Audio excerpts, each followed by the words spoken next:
Ho Chi Minh, a name just as Vietnamese as the Colonel Sanders, and Kentucky Fried Chicken is a household name to good old Southern boys like me here in America. You can really tell if a guy's a good American or not if he loves God, he loves country, and he loves some goddamn fried chicken. Maybe it's the steaming bowls of mashed potatoes and thick brown gravy. Maybe it's the tasty tender chicken, fried up golden brown. Whatever it is, Sunday dinner is it. The best meal of the week. Only one little problem. Ever try taking you places? Like church socials, parties, or ball games? Announcing the portable Sunday dinner by Colonel Sanders. He cooks up Kentucky Fried Chicken in his kitchen and packs it up in his handy bucket. All you do is pick it up. Imagine, the best meal of the week travels everywhere, every day of the week. Okay, Colonel, hit the road.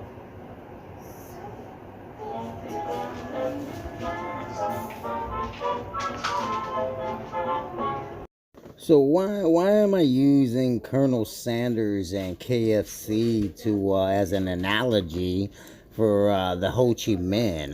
Was Colonel Sanders one of the colonels that fought in Air Cav? No, he didn't. But you think of America, especially from the outside world, you think of this: a big fat ass dude with a 50-piece of fried chicken, all the fixings, all the good old southern food sides and everything. You know, KFC's been around since the 1950s, filling people up. It's a household name, it's a superhero. And so is Ho Chi Minh, literally. People just think of him as, a peasant man who rose through the ranks and became the communist dictator of Vietnam. And that's nothing, nowhere near the truth. Ho Chi Minh was actually born into a very wealthy upper class family. Yeah, it was Indochina, colonized by the French at the time. But Ho Chi Minh's father was a professor of law, philosophy, and he was a Confucius scholar. So Ho Chi Minh got to go to all these really nice upper class schools in Vietnam. He got to live the wealthy life. He studied, I think it was like calligraphy, and all the way up through high school. And then after high school, he got to go to France to continue his studies. And just like his father, he studied law and philosophy, which was a big thing back then. And it was really cool for him because living in France at that time, there was a huge southeastern upper class type of woke kids that he got along with in France. Got other teenage kids or college students from like Indochina that were all woke and talking about this new form of government, communism. And it just felt like harmless, woke kids from Southeast Asia living in France complaining about colonial Indochina back home. That's what it seemed like. But keep in mind, France was where Pol Pot from Laos or Cambodia actually bred his form of evil, sadistic communism. But a little bit different over here with Ho Chi Minh. Like I said, he came up, he was raised by a scholar, a Confucius scholar, and a professor of law and philosophy. So when he got to college and started talking to these woke kids who didn't like the way they were treated in Indochina by these, European French people, and they treated the Southeast Asian guys and families like they were less, he was able to almost relate communism with Confucianism. And we all know, especially from modern days, with extremists, Al Qaeda, ISIS, K-ISIS, Taliban. When you have someone who's very educated, or at least very followed in religion, and they're able to manipulate that religion to get people to kind of look the way they want them to look and see things how they want them to see things, chaos starts.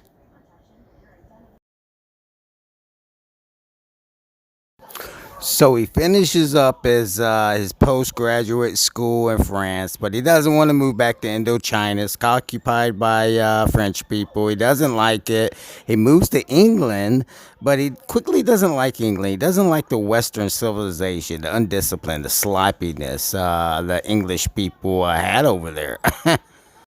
So instead of going back to Indochina, which is kind of war torn at the time, he goes to actually China, and he learns there. He studies there, and really he learns how to be a businessman type of communist.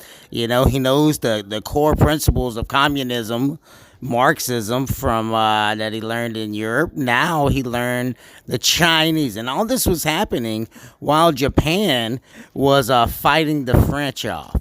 And then after World War II, boom, he pops right back in to his homeland in Vietnam, and he's got this awesome radical communist Confucius movement. It's called the Viet Minh, and he goes from north and he's fighting the French that are down south, and he's kicking their ass, and he's about to take over the whole country. And here comes Uncle Sam. We move right into South Vietnam to knock this socialism bullshit out. Okay. Pop that blister.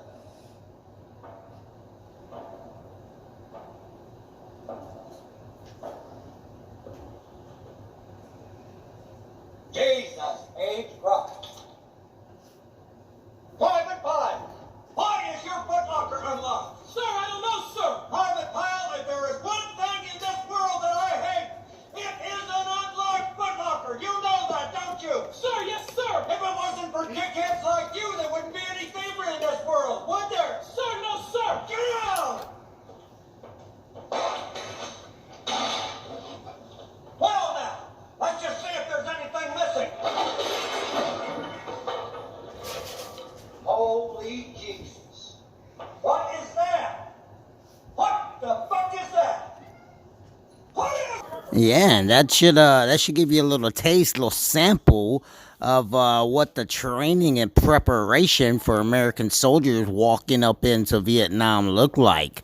They were being trained. Their drill sergeants were veterans, seasoned vets, angry vets from the Korean War. And just so you know, the Korean War was the first time U.S. ever had a draw in our record. We just came off of two victories, World War One, World War Two, and then we had a draw, with the Korean War. We split it half and half with the commies.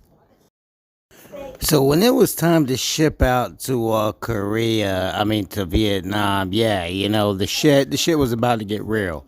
All the senior officers and the senior enlisted were angry veterans who just got their asses kicked in their last deployment against Asian guys. So they didn't like Asian guys. They definitely didn't like communists. So now they're getting a chance to go do round two against some more little short Asian communists. It's about to get real.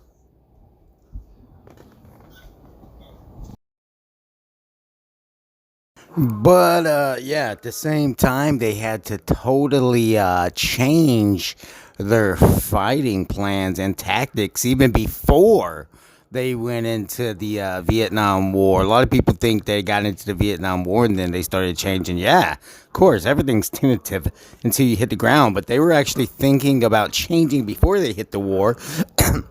only because they, the same way they considered, or we considered America, 2 wins and 1 draw. They considered their opponent, or our opponent that we're going into the Vietnam War to fight, had 2 wins and no losses so far. They just beat the guerrilla fighters of Japan during World War II, and then they defeated the French army after World War II. So yeah, they were 2-0, and we were 2-1 draw. So we really had to redeem ourselves. We were going in there. We were going pretty strong as far as the army was concerned. Yeah, we had this nice thing right here is air cav. Same way you think of mechanized infantry. They just roll up in armored personnel carriers or Bradley fighting vehicles. Infantry guys jump out. Boom, boom, boom, boom. Same way, infantry guys jumped out into South Vietnam, which they thought they were friendly occupying. But the big problem was that they had North Vietnamese soldiers coming in through caves and tunnels. And then they had South Viet Cong guerrilla fighters. So you didn't really know which way they were coming. They were at nighttime getting snuck up on and getting shot at and stuff. I couldn't even imagine this type of war. My hat goes off. My uncles, my father, your fathers, your uncles. A lot of people fought in this war. And, it was a totally different war. This was the start of the insurgent era. Yeah, it was part of the Cold War battles. There were several of them fought, communism, whatnot. But this was really the start of the insurgency battles. A country will invade another country. They will fight the uniformed soldiers, and they would fight the civilian insurgents that lived in the occupied areas of the soldiers. It happened to us in Vietnam.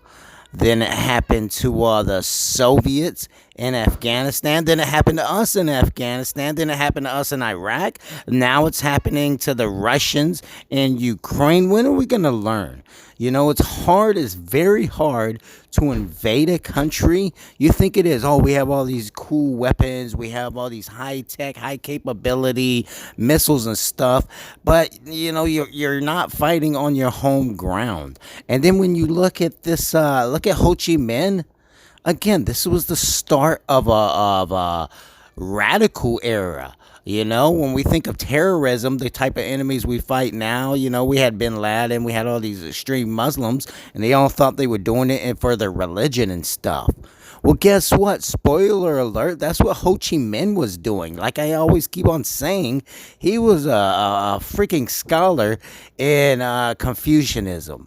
So instead of him just going up to his fellow Vietnamese and saying, hey, I'm a cool leader, I've trained and, I've been schooled in France and I trained with the communists in China and I fought the Japanese off when they came, but he came up to him in a different way. He would say, hey, let me show you how communism is a neo-Confucianism, a way of thinking, and Confucianism, to be a good Confucius person, it's not your land, it's not your food, it's not your crops, it's not your rice, it's the whole villages stuff.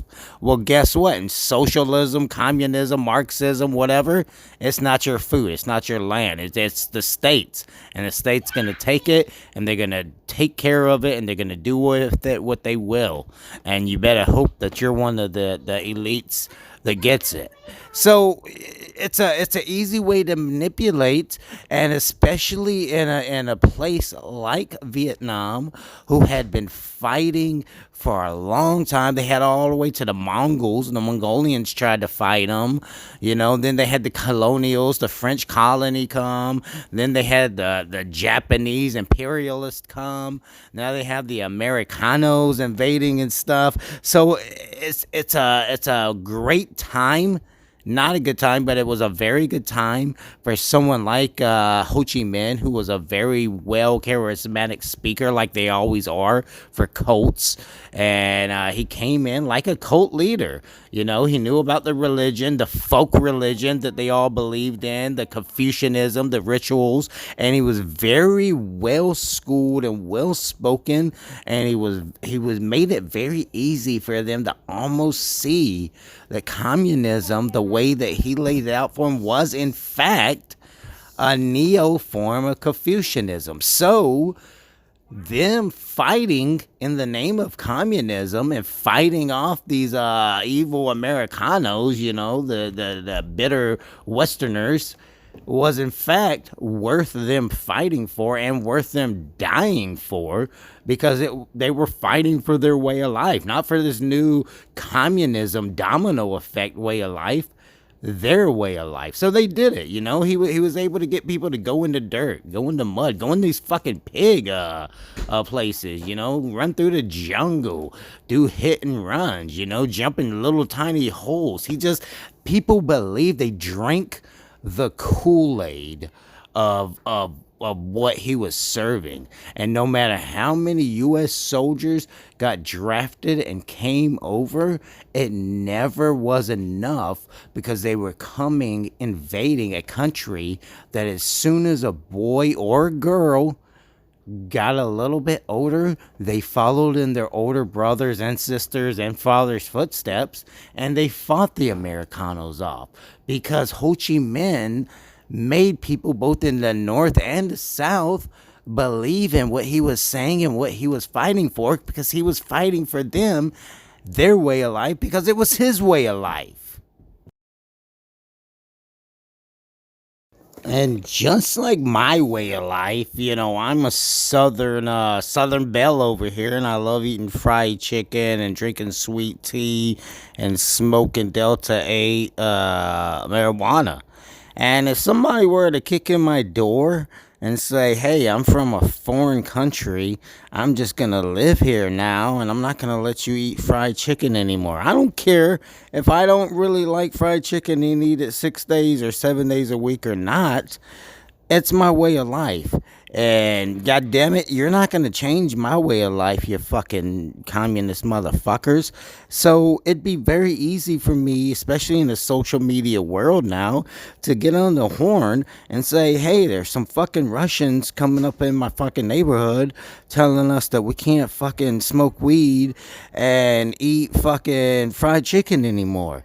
And next thing you know, every fucking redneck who enjoys smoking weed and eating fried chicken gets on the horn, and they tell all their gun-holding 3%er don't tread on me's, hey, we're not allowed to freaking drink iced tea, smoke weed, eat chicken, and they're coming for our fucking guns. Now these motherfuckers get on the horn, they start calling their fucking buddies, telling their buddies it's like a telephone game. It went from I can't eat fried chicken anymore to freaking the fucking Holocaust is about to happen again, and you know, the mad swine flu and the anthrax and the bird flu and corona, it was all part of the man's way of getting me sick. So when the fucking zombie apocalypse finally hits the fan, I'm not even strong enough to fight the zombies off for my fucking family. And it really all started because I couldn't eat the fucking chicken that I've always been able to eat, and I was healthy as fuck when I ate that chicken. You see how easy it is to get people on your side? And the only reason I knew it was that easy is because I live right here in North Carolina, where everyone loves fried chicken. Me and my daughter, we go to the gas station and we get fried chicken every other day. You know what I mean? So I'm from this area. I know about this area. I know how to get people on board with me in this area. And that's what Ho Chi Minh did. He was from that area. He knew that area. Not only did he know that area, he knew it very well. He was like Paul in the Bible, you know. He wasn't just a Jew. He was a very wise Jew. You know what I mean? So Ho Chi Minh wasn't just a folk ritualistic wise man. his father was the professor, the scholar who all the other wise men learned from. And then instead of him just staying there and being homegrown grassroots wise man, he went to boarding school, some of the nicest boarding schools in freaking Indochina.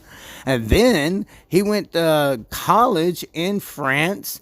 Then he lived in London. He claims that he actually moved to America. That's probably not true. I mean, who, communists or not, who the fuck would live in a third world country, go to America, and then want to move back? Come on now. But anyways, God bless his soul. So he's been around the block, and he came back.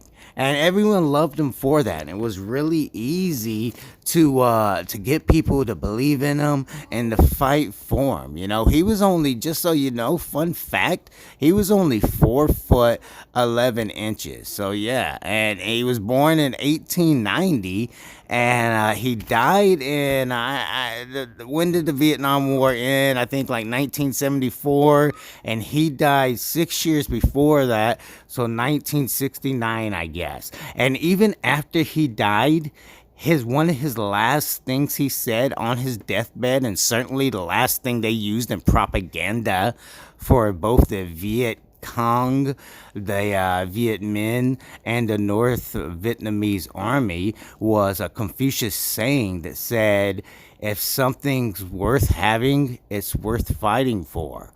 Or, it doesn't matter how long it takes, just keep going forward, and no matter what Confucius quote they used, he turned it into, if you're a good Confucius guy, you're gonna fight in the name of communism.